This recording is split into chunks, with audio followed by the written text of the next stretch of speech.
Bismillahirrahmanirrahim. Dear students, in this lecture, we will solve exercise 4.1, chapter number 4 of ninth class mathematics book. Let's start. इस chapter में हमें factorisation के मुख्तलिफ rules सीखने हैं। तो चलिए शुरू करते हैं। फैक्टराइजेशन में सबसे पहला रूल है बेटे, to identify the common factors, कि आप अलजेब्रिक एक्सप्रेशन की तमाम टर्म्स में से कॉमन फैक्टर्स ढूंढिए। और उसका तरीका क्या है? कॉमन फैक्टर क्या होता है? कॉमन फैक्टर वो नंबर होता है जो एक्सप्रेशन की तमाम टर्म्स को पूरा पूरा डिवाइड कर सके। जैसे यहां पर अगर आप देखें तो there are two terms 6x and 12। वो कौन सा नंबर है जो दोनों को पूरा पूरा डिवाइड कर सकता है? That is 6। 6 1s are 6 and 6 2s are 12. तो 6 will be the common factor for these two terms. तो 6 कॉमन ले लिया। अब अंदर हमारे पास बाकी क्या रह गया?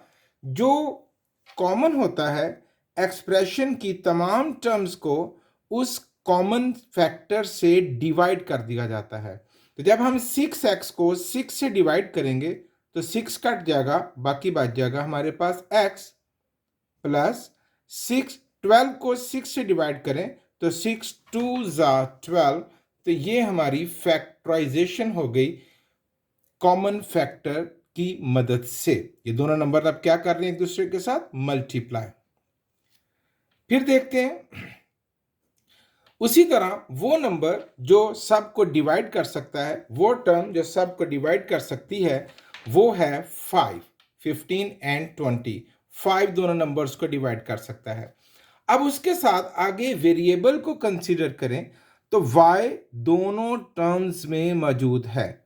तो वो वेरिएबल जो एक्सप्रेशन की तमाम टर्म्स में मौजूद होगा वो भी एक ऐसा फैक्टर होगा जो तमाम वेरिएबल्स को पूरा पूरा डिवाइड कर सकता है। अच्छा, लेकिन यहाँ एक बात का ख्याल रखिएगा, वेरिएबल जब आप कॉमन लेंगे तो विद इट्स मिनिमम पावर, यहाँ पावर कितनी है वेरिएबल की? 2। यहाँ वेरिएबल की पावर कितनी है? 1। तो हम y1 एज ए कॉमन लेंगे। क्यों? आई रिपीट कि वो टर्म कॉमन होती है जो एक्सप्रेशन की तमाम टर्म्स को पूरा पूरा डिवाइड कर सके। अब अगर मैं वेरिएबल की बड़ी पावर कॉमन ले लूँगा तो बड़ी पावर छोटी पावर को डिवाइड नहीं कर सकेगी। तो हमें वेरिएबल की सबसे छोटी पावर एज ए कॉमन लेना होगी। तो हमने क्या कॉमन लिया? y with power 1। अच्छा, अब कटिंग कर देंगे। 5 3s are 15। y स्क्वायर में से y1 जब डिवाइड करेंगे तो पावर्स माइनस होती है ना, तो 2 में से 1 जाएगा तो बाकी y की पावर बच जाएगी 1, जिसे लिखने की ज़रूरत नहीं। प्लस अब इस टर्म को डिवाइड कर देते हैं तो 5 4s are 20 और y से कट गया। तो ये हो गई इसकी फैक्टराइजेशन। और प्रैक्टिस करते हैं। अब यहां पर जो नंबर है दैट इज 3, जो दोनों को पूरा पूरा डिवाइड कर सकता है। 3 और वेरिएबल x दोनों में मौजूद है ना, कॉमन आएगा विद इट्स मिनिमम पावर, और वो क्या है? x1, क्योंकि यहां पर कितनी है? x2। तो 3x विल बी कॉमन। अब यहां पर एक स्टाइल सीखिए कि जब किसी एक्सप्रेशन के स्टार्ट में माइनस हो तो इट्स बेटर फॉर यू, या आपके लिए बेहतरीन है कि आप उसको भी एज ए कॉमन ले लीजिए। ठीक है, क्योंकि इसके स्टार्ट में आया है। इट्स नॉट कंपल्सरी, आप इसके बगैर भी ले सकते हैं, लेकिन चलें अच्छी बात यही है कि उसको भी एज ए कॉमन ले लें। अब अंदर क्या बचेगा? अब ये जो माइनस कॉमन लिया है ये अंदर वाली तमाम टर्म्स के साइन चेंज कर देगा, क्योंकि डिवाइड करेगा ना। तो minus minus plus 3 4s are 12। x2 में से x1 निकल जाएगा, बाकी बचेगा x। आगे बढ़ते हैं। Minus minus plus 3x 1s are 3x, 3 भी कट गया और x भी कट गया, तो हमारे पास क्या बचा? 1। ये इसकी फैक्टराइजेशन हो गई। फिर देखते हैं वो नंबर है 4 जो तमाम टर्म्स को डिवाइड कर सकते हैं। वेरिएबल ए दोनों में मौजूद है, with its minimum power 1 common आएगा। बी दोनों में मौजूद है, with its minimum power common आएगा। तो अंदर हमारे पास क्या बचेगा, 4 कट गया। ए स्क्वायर में से ए 1 कट गया, बाकी ए बच गया और बी कट गया। प्लस 4 2 ज़ा 8, ए कट गया और बी स्क्वायर में से बी 1 कॉमन आ गया, एक बी अंदर बच गया। ओके, फिर देखते हैं, ये क्वेश्चंस भी हैं और एग्जाम्पल्स भी हैं, ठीक है।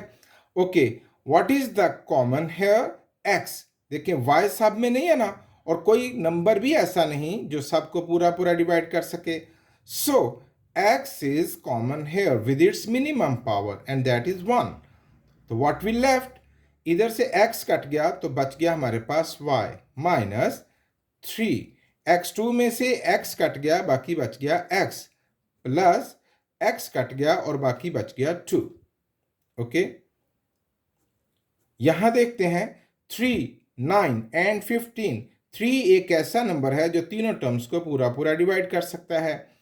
a with its minimum power, yes 1 a common आएगा, b भी सब में है और b1 भी कॉमन आएगा।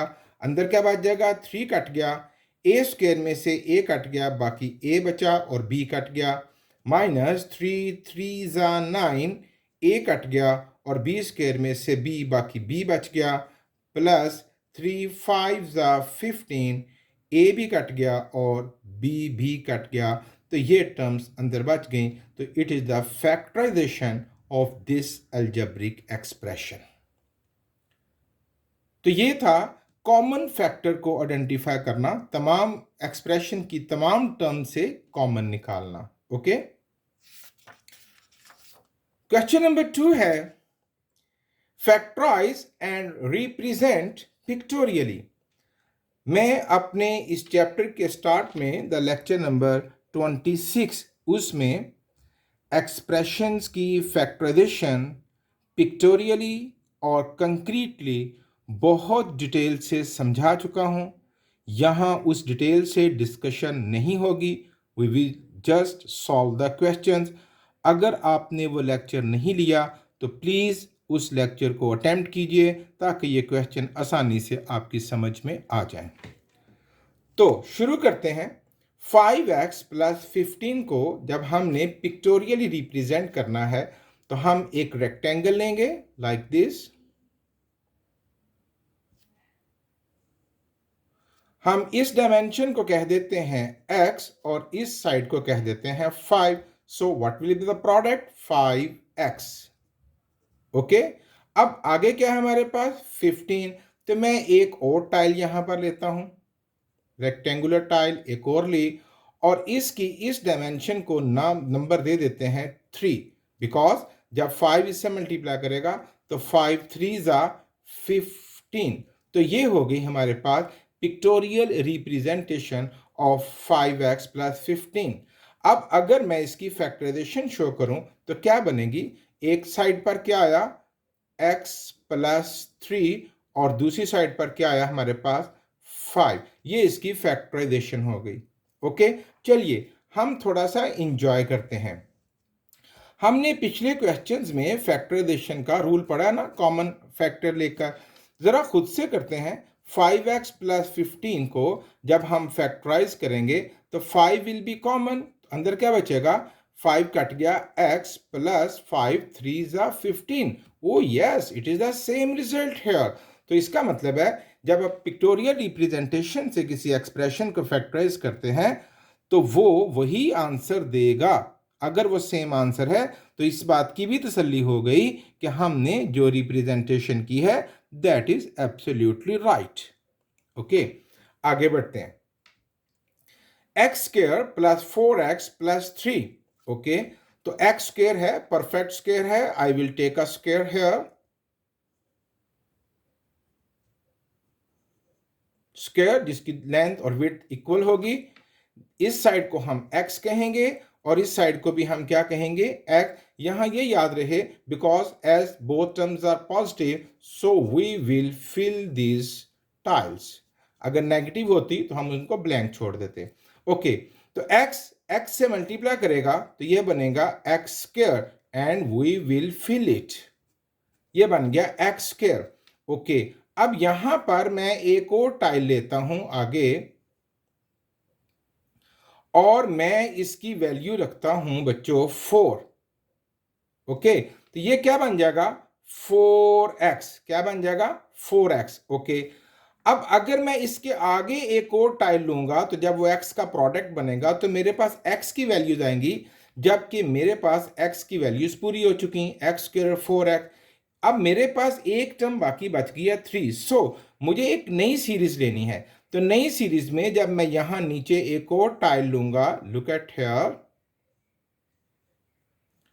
अगर मैं यहां पर लेता हूं 1 तो ये साइड 1 हो गई और ये साइड कितनी है x, तो ये बन जाएगा 1x। ये कितने थे 4x, ये कितना है 1x। ओहो हो, ये तो एक x ज्यादा हो गया ना। इसका मतलब है मुझे यहां वैल्यू चेंज करनी होगी। यहां पर मैं करता हूं 3। ओके, तो ये बन जाएंगे 3x और ये क्या बन जाएगा 1x। यूं मेरे 4x पूरे हो जाएंगे। अच्छा, आगे बढ़ते हैं, बात पूरी हुई कि नहीं। अब इसके आगे जब मैं एक और स्क्वायर टाइल लूंगा, रेक्टेंगुलर टाइल लूंगा, तो 1 3 ज़ा 3। अब देखें जरा क्या तमाम टर्म्स पूरी हो गई। 3x it will field, 1x it will also be filled and 1 3 ज़ा 3। तो देखें जरा x square 3x and 1x कितना हो गया बच्चों 4x और 3। तमाम टर्म्स पूरी हो गई। अब मगर इसको अगर हम रिप्रेजेंट करें तो क्या बनेगा, एक साइड पर क्या आएगा x प्लस 1 और दूसरी साइड पर फैक्टराइजेशन क्या होगी x plus 3।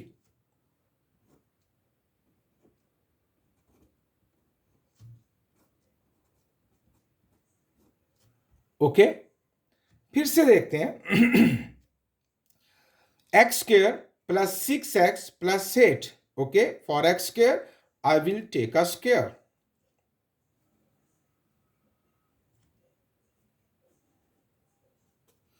X and this side will be also x and the product will be x square. We will fill it. Okay, अब मैं जब इसके आगे एक और रेक्टेंगुलर टाइल लूंगा और मैं इसकी वैल्यू अगर रखता हूं 6 तो ये बन जाएगा 6x जो कि पूरा हो जाएगा। ओके, मेरे पास रह गया 8। अब 8 यहां आगे टाइल लूंगा तो वो तो x का प्रोडक्ट बनेगा, तो मुझे तो x और नहीं चाहिए, मुझे नई सीरीज शुरू करनी है।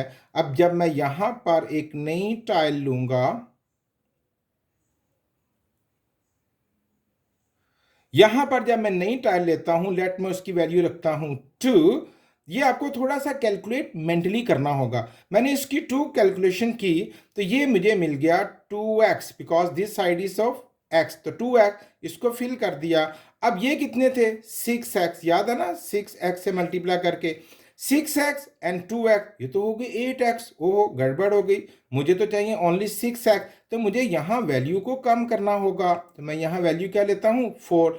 अब ये क्या बन जाएगा 4x और ये कितने हैं 2x। 4x एंड 2x कितने बन जाएंगे 6x और इसके नीचे जब एक और मैं टाइल लूंगा तो क्या बनेगा 2 4 ज़ा 8, 2 4 ज़ा 8, इसको भी फिल करेंगे तो आप देखें ये पूरी होगी मेरे पास तमाम टर्म्स। एक्स स्क्वायर भी पूरा हो गया, 4x 2x 6x भी पूरा हो गया एंड 4 2 ज़ा 8 भी पूरा हो गया।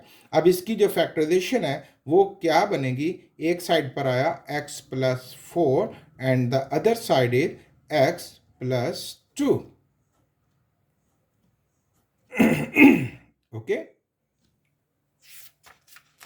उसके बाद है fourth part, x square plus 4x plus 4. So first of all we will take a square to represent x square. This side will be of x, this side will be also of x. The product is x square. We will fill it because it's positive. उसके बाद अब मैं tile लेता हूं, अगर मेरे पास यहां पर है क्या 4, तो ये प्रोडक्ट कितना बन जाएगा 4x, पूरे हो गए 4x, लेकिन यहां पर आगे 4 है। नई सीरीज लूंगा, जब मैं यहां पर नई सीरीज लूंगा और अगर मैं इसकी वैल्यू 2 रखता हूं तो ये बन जाएगा 2x क्या बनेगा 2x, इसको मैं फिल करूंगा तो ये तो बढ़ गए ना 4x और 2x 6x हो गए, तो मुझे तो 4x चाहिए, यहां पर वैल्यूज कम कर दूंगा, ये 2 बन जाएगा और ये भी क्या बन जाएगा 2x। अब इसको भी मैं फिल कर दूंगा, 2x और 2x कितने हो गए 4x एंड 2 इधर एक और टाइल आएगी तो 2 2 ज़ा 4। ओके, इसको भी हम फिल कर देंगे तो ये यहां पर इसकी फैक्टर देखिए तमाम टर्म्स पूरी हो गई, x square plus 4x plus 4। अब इसकी इस साइड की फैक्टराइजेशन क्या बनी x प्लस 2 और अदर साइड की क्या बनी x प्लस 2। ये थी पिक्टोरियल रिप्रेजेंटेशन के साथ फैक्टराइजेशन जो हमने की। अब हम देखेंगे अलजेब्रिक स्टाइल से फैक्टराइजेशन करना। देखें यहां भी ट्राइनोमियल था, 3 टर्म्स थी, यहां पर भी 3 टर्म्स हैं, यहां हमने फैक्टराइजेशन की पिक्टोरियली, ठीक है। अब यहां हम अलजेब्रिक कवानीन के तहत फैक्टराइजेशन सीखेंगे, तो थोड़ी तवज्जो रखिएगा, बहुत अहम टॉपिक है बच्चों। ओके, ट्राइनोमियल की जब भी हम फैक्टराइजेशन करेंगे तो हमें रिजल्ट में, बातें गौर से सुननी है बच्चों आपने, ठीक है, हमें रिजल्ट में बायनोमियल टर्म्स का प्रोडक्ट मिलेगा, कोई भी हो, लाइक दिस, ठीक है।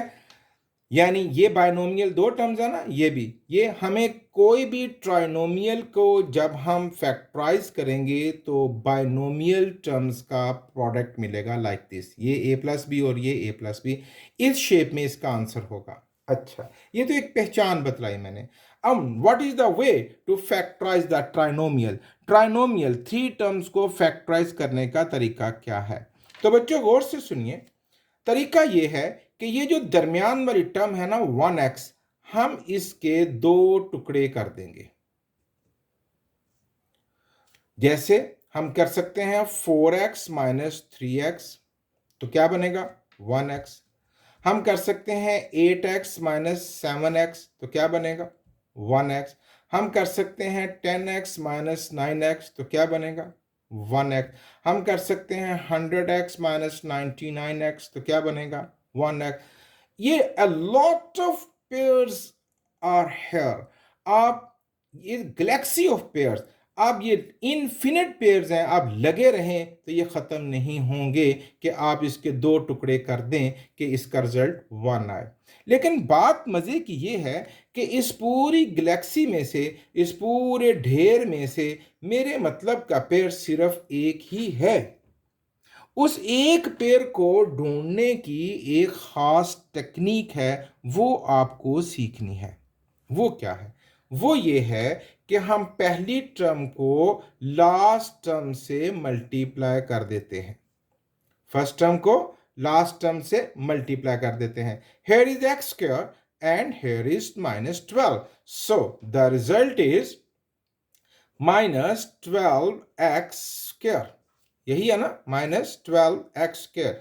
अब जरा गौर से सुनिए, अब मुझे ऐसे 2 नंबर चाहिए जिनका प्रोडक्ट तो 12x स्क्वायर हो लेकिन उनका सम या डिफरेंस ये दरमियान वाली टर्म विच इज 1 प्लस 1 हो।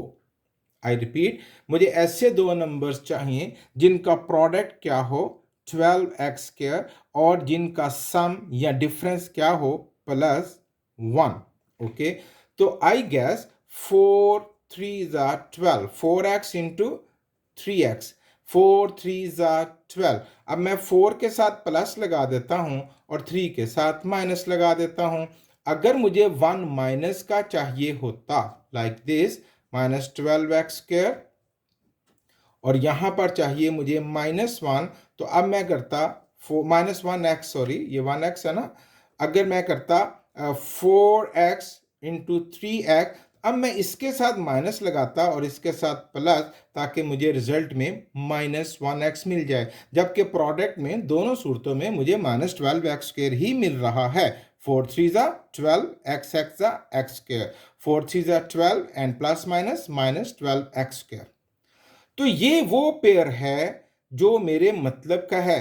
अब मैं इसके जो 2 टुकड़े करूंगा वो कुछ यूं होंगे, x square plus 4x minus 3x minus 12। ये पेयर इस क्वेश्चन के लिए सूटेबल नहीं है, ये तो आपको समझाया गया। ओके, अब यहां पर हम 3 टर्म्स से 4 टर्म्स में स्विच कर गए हैं, है ना। 4x में से 3x जाएगा तो 1x। 3 टर्म्स से 4 टर्म्स में स्विच कर गए हैं। अब यहां हम पेयरिंग करेंगे, ये दो, ये बाइनोमियल और ये दो टर्म्स को आपस में इकट्ठा करेंगे। हम इन दो टर्म्स में से कॉमन फैक्टर लेंगे विच इज x, और अंदर क्या बचेगा, एक्स स्क्वायर में से x गया, बाकी x plus 4 because x cut जाएगा। जो साइन शुरू में हो वही एज ए कॉमन ले लेना चाहिए और वही हम कॉमन लेंगे। ओके, अब यहां इन दोनों में से क्या कॉमन है, 3। ओके, 3 कट गया, बाकी बच्चा x माइनस, जब एज ए कॉमन है तो साइन चेंज होगा, ये बनेगा प्लस 3 4 12। अब मेरी ये पेयरिंग ठीक थी कि गलत थी, इसका प्रूफ हमें ब्रैकेट में आने वाली टर्म से मिलेगा। अगर तो ये टर्म्स सेम हैं तो मेरी पेयरिंग ठीक थी, अगर ये सेम नहीं आई तो फिर मेरी पेयरिंग ठीक नहीं थी। अब जब यहां तक पहुंच चुके तो इसके बाद इस एक्सप्रेशन में से, इस टर्म में से और इस टर्म में से कॉमन लेंगे विच इज x प्लस 4। देखिए दोनों में है ना, तो जब x प्लस 4 कॉमन आएगा तो यहां बचेगा बच्चों x और यहां क्या बचेगा, -3। तो ये हुई हमारी फैक्टराइजेशन मुकम्मल of this trinomial. Is it clear? आपको अच्छी तरह समझ आ गया। अब हम इसी तरह के क्वेश्चंस की मजीद प्रैक्टिस करने वाले हैं। जब आप बार बार इसकी एक्सरसाइज करेंगे you will be expert in this types of questions. यहां पर एक और पैगाम सुन लें before starting the next question. ये जो मैंने फर्स्ट टर्म को लास्ट टर्म से मल्टीप्लाई किया है, इट्स नॉट कंपल्सरी।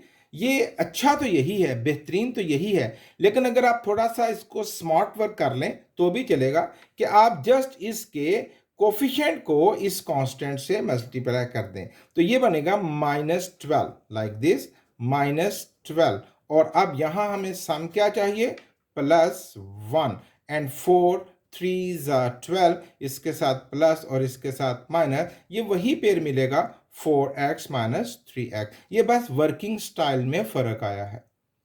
ओके, चलिए जी नेक्स्ट क्वेश्चन करते हैं। Factorise x square plus 7x plus 10। Okay, अब मैं जब पहले को लास्ट टर्म से मल्टीप्लाई करूं, पेयरिंग करनी है ना, इसके दो टुकड़े करने हैं, तो 10 1 पहले को आखिरी से मल्टीप्लाई करेंगे तो 10 1 10। अब मुझे प्रोडक्ट में चाहिए +10 और यहाँ पर मुझे जो सम चाहिए वो चाहिए दरमियान वाली टर्म +7। तो देखिए 5 2 10, दोनों के साथ प्लस लगाएंगे और +5 +2 +7, ये कंडीशन भी पूरी हुई, और 5 2 10, ये कंडीशन भी पूरी हुई। इसके दो टुकड़े हो जाएंगे, x square plus 5x plus 2x plus 10। यहां जब इसके दो पेयर, आप ये वाला जो पेयर बना है लिखें तो कोई तमीज नहीं कि आप पहले 2x लिख लें बाद में 5x या पहले 5x बाद में 2x, कोई फर्क नहीं पड़ेगा। अब पेयरिंग करेंगे, इन दोनों में से x कॉमन, अंदर बचेगा x प्लस 5 प्लस 2 कॉमन, अंदर बचेगा x प्लस 5। और मैंने कहा था अगर पेयर ठीक है तो ब्रैकेट में आने वाली टर्म सेम होंगी, तो ये यहाँ पर सेम है, it's mean our pair is okay. अब x प्लस 5 इज कॉमन और अंदर क्या बचेगा, इधर से x और इधर से +2, x plus 2। It is the answer. Okay again, अब ये प्रैक्टिस है ना ताकि आपको अच्छी तरह समझ आ जाए। फिर से हम पहले को आखिरी से मल्टीप्लाई करेंगे तो हमें रिजल्ट मिलेगा 8 1 8, और यहां पर मुझे जो सम चाहिए दैट इज -6। तो जरा ट्राई कीजिए, 4 2 8, अब दोनों के साथ साइन लगेगा माइनस, -4 एंड -2 -6 और माइनस माइनस +8, दोनों कंडीशंस पूरी हो गई। प्रोडक्ट में ये चाहिए और सम में ये चाहिए, तो पेयर बना हमारे पास x² -4x -2x +8। इस पेयर में से x कॉमन, अंदर बचेगा x -4 -2 कॉमन, जब माइनस कॉमन है तो साइन चेंज होगा, x -2 4 8, x -4 common and x -2, it is the factorization of this trinomial.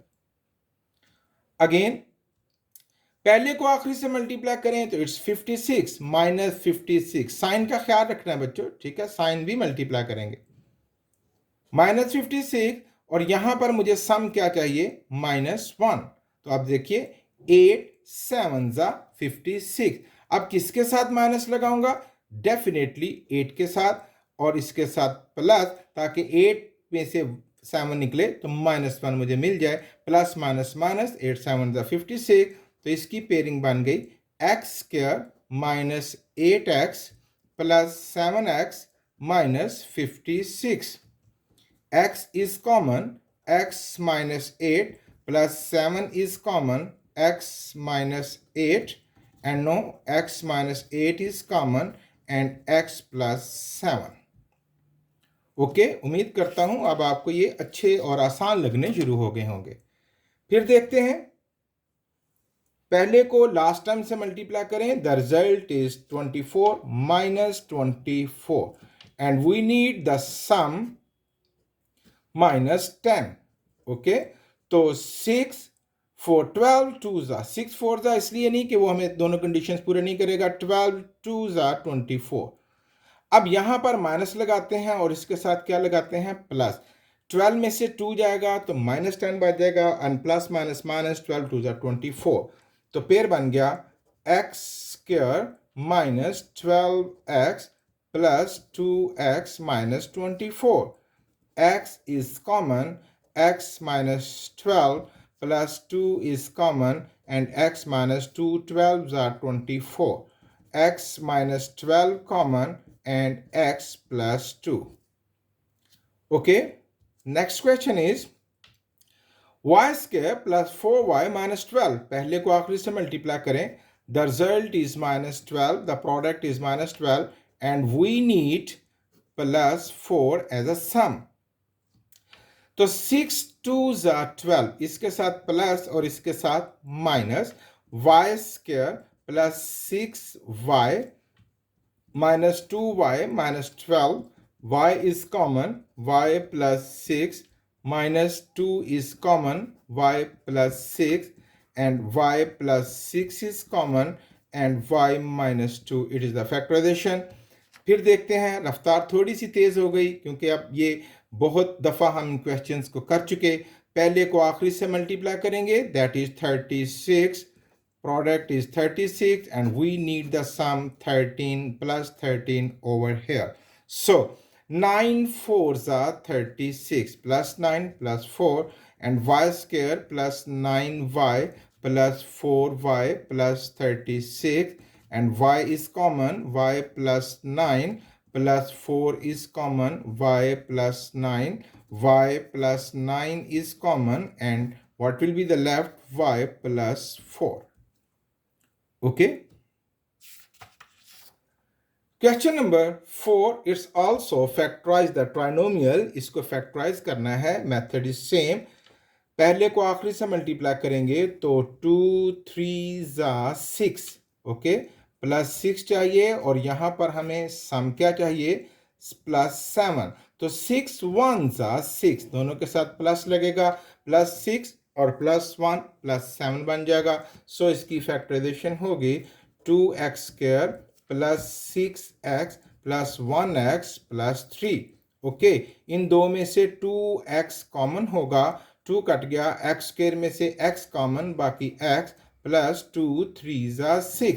अब इन दोनों में से कुछ कॉमन नहीं, तो 1 विल हेल्प अस, क्योंकि 1 एक ऐसा नंबर होता है जो तमाम टर्म्स को डिवाइड कर ही सकता है। तो 1 कट गया, तो बाकी के बचेगा 1 x है x, एंड 1 3 3, तो ब्रैकेट में आएगा x प्लस 3 और यहाँ क्या आएगा 2x plus 1।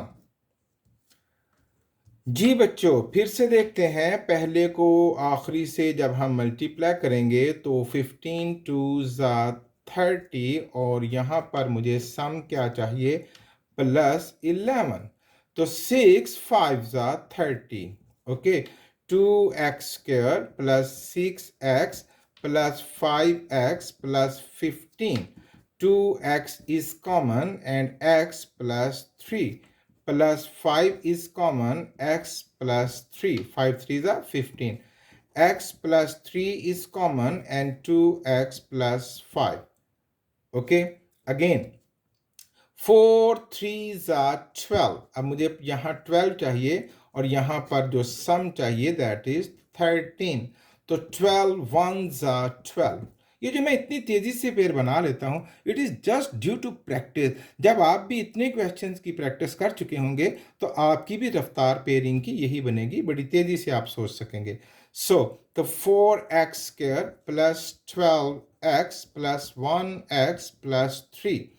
4x is common, x plus 3 plus 1 common, x plus 3 and x plus 3 is common, 4x plus 1. Okay. Fourth part, 3 2 6, product में चाहिए 6 और सम में चाहिए प्लस 5। जी 3 2 6। ओके, ये बनेगा 3x square plus 3x plus 2x plus 2। 3x is common, x plus 1 plus 2 is common, x plus 1, 2 1 2। 3x plus 1 is common और अंदर क्या बचेगा 3x plus 2।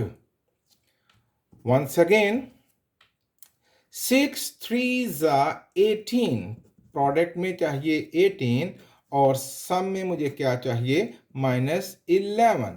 ओके, तो ये बन जाएगा 9 2 18।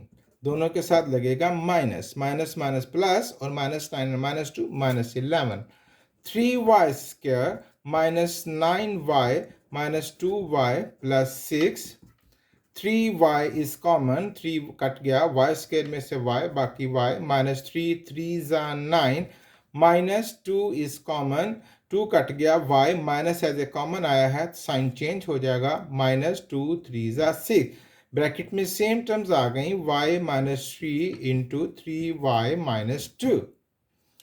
फिर देखिए 2 2 4, प्रोडक्ट में चाहिए 4 और यहाँ पर मुझे सम में क्या चाहिए -5।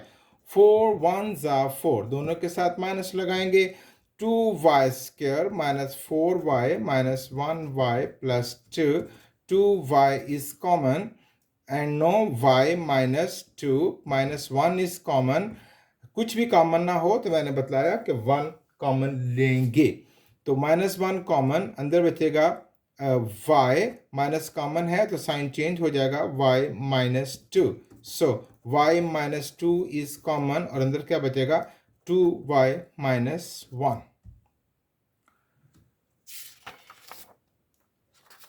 सेवंथ पार्ट 4 6 24, ये मुझे प्रोडक्ट में चाहिए और यहाँ पर चाहिए -11। ओके, तो 12 2 नहीं, 4 6 नहीं, एंड सोचें जल्दी से, 8 3 24। ओके, 8 3 24, दोनों के साथ लगेगा माइनस, 8 और 3 कितने बनेंगे 11। तो पेयर बन जाएगा 4z square minus 8z minus 3z plus 6। 4z common, 4 cut गया, z माइनस 4 2 8 माइनस 3 कॉमन और z माइनस कॉमन है, साइन चेंज हो जाएगा, 3 2 6 and z minus 2 common and 4z minus 3। Okay, the last part of this exercise, 3 6 18 और यहाँ हमें चाहिए +7। 9 2 18, इसके साथ प्लस, इसके साथ minus, 6 plus 9x minus 2x minus 3x square. 3 is common, 3 2s are 6 plus 3x minus x is common, तो 2 minus sign change कर देगा, प्लस x कट गया 3x, तो 2 plus 3x is common and 3 minus x। ये थी बच्चों exercise 4.1, जिसमें हमने फैक्टराइजेशन का एक बहुत अच्छा कीमती असूल सीखा और उसकी खूब प्रैक्टिस की। आप भी प्रैक्टिस कीजिए। Thank you very much.